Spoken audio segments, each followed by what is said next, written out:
Jesus was an Aramaic-speaking Jew of the Middle East, and the Assyrians are Aramaic-speaking Christians in the Middle East who have endured persecution for over 1,000 years. Join Voice of the Word Aramaic Bible teacher, artist, and author Stephen Missick as he examines the Bible through the ancient languages, peoples, lands, cultures, and times in which it was first revealed. Research the Scriptures, rescue persecuted Christians, and restore the Church to its Semitic roots. And now, Voice of the Word. Hello, I'm Dr. Missick, and I want to make an urgent appeal for prayer for the Middle East. As you know, if you've been watching the news, war is erupting in the Middle East. And sadly, America caused this war. We recently gave $6 billion to Iran, supposedly under the pretense of a hostage exchange. It seems to me that the real ruler of this country, the United States of America, Barack Hussein Obama, wanted to give, for whatever reason, he wanted to gift Iran $6 billion. So he used this pretense of a prisoner hostage exchange and gave them $6 billion. Could you imagine that? They say we're not supposed to negotiate with terrorists, as they say, but giving $6 billion, it seems like we could have, used some other sort of diplomatic pressure or other ways to go about getting our citizens released. It's outrageous that that they would have the audacity, and why wouldn't they? We're projecting weakness around the world. That emboldens our enemies. So this goes back. Like I said, Barack Hussein Obama is the man doing this. When he took office in 2009, one of the first things he did was work to appease and support not the people of Iran, but the mullahs, the theocracy. Because, if you remember, this kind of broke my heart because, I don't want to see war. I'm a soldier. Sometimes war is necessary. If it is, we need to go all the way and fight for victory. And war is a terrible thing. Like I said, sometimes I believe war is necessary, but I think it should be avoided as much as possible. Sometimes it's not possible to avoid war, and you have to take military action. And we might have war with Iran because of the national security threat it poses to us. And that would be a very difficult war if we had to fight it, because when we took over Iraq, the invasion, Iraq fell pretty quickly. But even though there's a lot of people in Iran who want to be relieved of the mullahs and have a free country, the terrain's difficult. It's not like Iraq. A lot of people would support us over there, but there'd be a lot of people who don't want to see American involvement in Iran. You have the Mujahideen, the crazed terrorist fanatics who will fight us. So it would be a difficult war. So you had this election where you had Ahmadinejad. The mullahs put forward two candidates. Ahmadinejad, who was obviously is one of the people who took American hostages, I guess, under Jimmy Carter's administration. He's a radical and a more moderate person. And the people of Iran voted for moderation. They could feel it in the air that they voted for the more moderate candidate. But the mullahs didn't think he was going to win. So they did voter fraud, right? They claimed, oh, no. Even though he was way ahead in the voting count, they pronounced in the dead of night, no, this is all an illusion, nothing to see here. Actually, Ahmadinejad is going to remain in office. And people knew that they voted out Ahmadinejad, so there was a revolt. And it was viciously put down. Just like what happened in January 6th here, they shot a young woman, and they did that in America. We had a Capitol Police officer shot an unarmed young woman through the neck. A military Air Force veteran. Same thing happened in Iran. They shot this young girl, an armed protester through the neck, and we have better video, sadly, of the Iranian woman bleeding out. Our government did that to Ashley Babbitt. Of course, they celebrate it. They celebrate that the news media and our government celebrated the fact that an unarmed young woman, somebody who served as a military veteran, was shot through the neck. And they haven't really clearly said what she did that was criminal or merited being shot through the neck and killed like that. But it just shows that we're stooping down to the same level of Iran. So they put the revolt down, and I was hopeful. It's like, wow, the Iranian people are standing up for democracy, for free elections. And it's like, well, maybe the mullahs will be overthrown. Maybe we'll have a moderate government. Maybe the Iranians, instead of having American involvement and going through this terrible war, potential war, maybe the Iranians will liberate themselves. They won't have to be liberated by our soldiers. So we need to support them in this time where they overthrow their oppressors and establish a free government.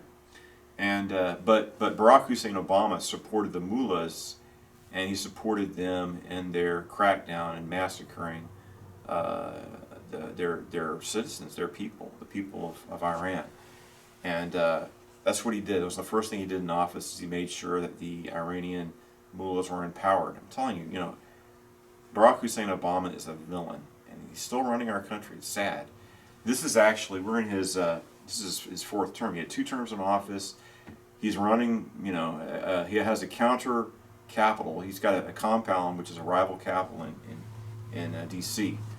So we have the FBI and the federal bureaucracy. They're always trying to subvert and obstruct President Trump, and that was organized opposition. And the headquarters of that is the compound, the rival capital that Obama's running in D.C. to this day. So now look at Biden. He can't even talk. He can't walk across the stage. Falls on his face all the time. He's not in control.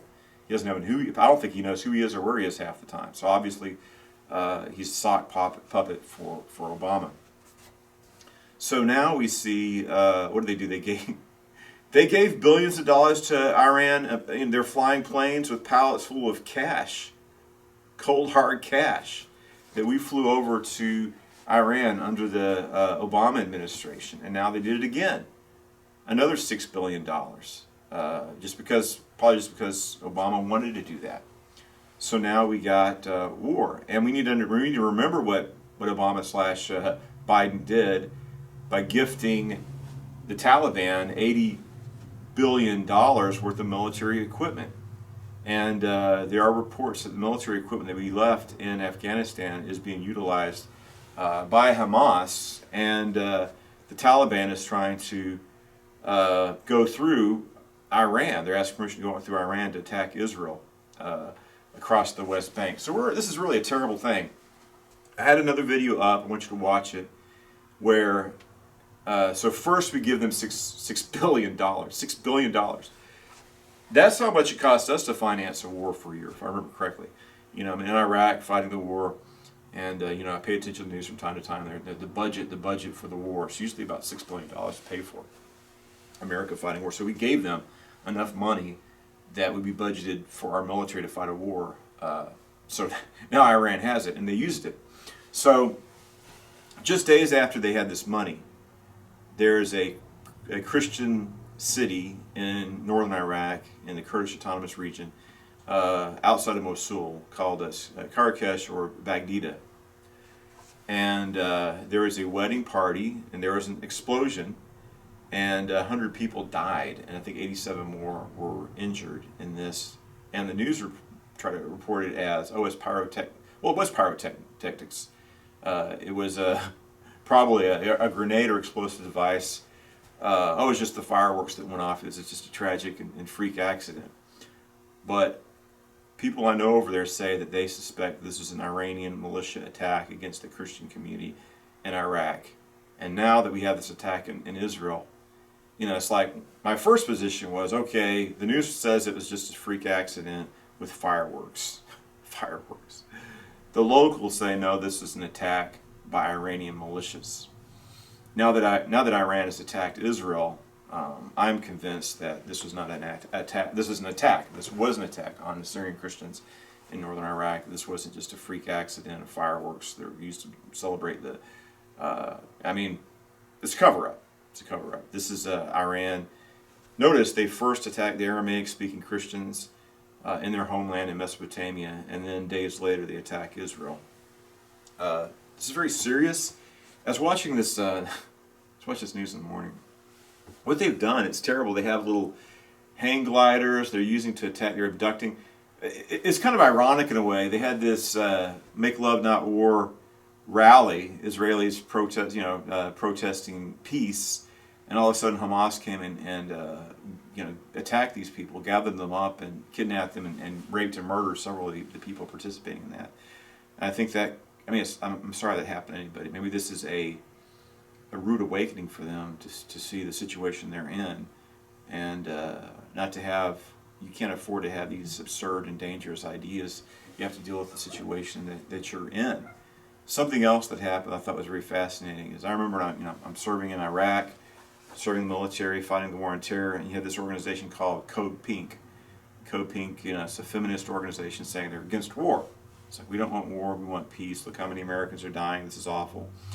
And now Code Pink is saying that Code Pink is saying they support Hamas in this, so they're supporting everything Hamas is doing. And the interesting thing is, just if you don't know, you have two big terrorist organizations, Hamas, which is Sunni, and Hezbollah, which is Shia. And to kill the infidel, these radical Muslims are putting aside sectarian differences. So they looked at, I guess Iran's looking at the picture, and it says, well, Gaza Strip is controlled by Hamas. This would be an effective military force. Let's put aside our differences and unite for Islam against the infidel.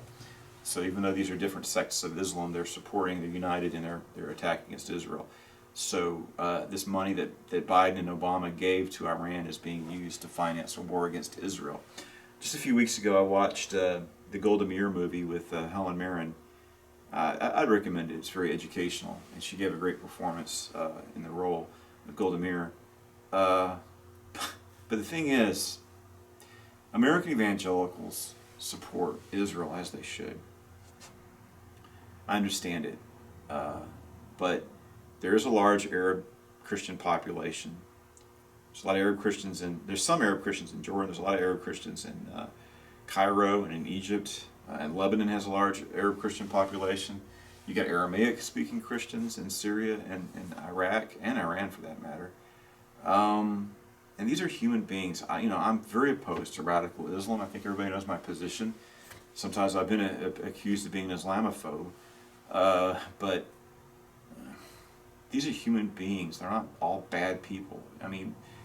If we're going to go on a war, I wish we just focus on the radical elements, because these are people just like you and me. Unfortunately, they're raised in Islamic culture, and they're exposed to radical ideas, and some of them succumb to them. But we're supposed to be. I'm a Christian person. I do believe in the necessity sometimes of fighting a war. We should have love, mercy, and compassion towards everybody. So when Hamas attacks Israel, they're going to bring death and destruction not upon. And Israel's got a large Arab population too. There's a lot of Arab Israelis. Hamas is going to bring death and destruction upon the Palestinians.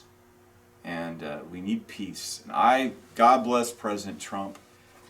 One of the things he did that I really liked was the Abraham Accords. I don't understand why. I like his approach. It's like everybody's like, we need to solve the Israeli-Palestinian, conflict. And Rush Limbaugh had an insight about that. It's like, well, there's no incentive to solve it. They make money. They do. If this conflict is going on, there are certain people that are empowered to make money, and you get to work people up over it. And the whole world's it's like an unsolvable. What's the Gordian knot? You can't. How are you going to untangle this mess?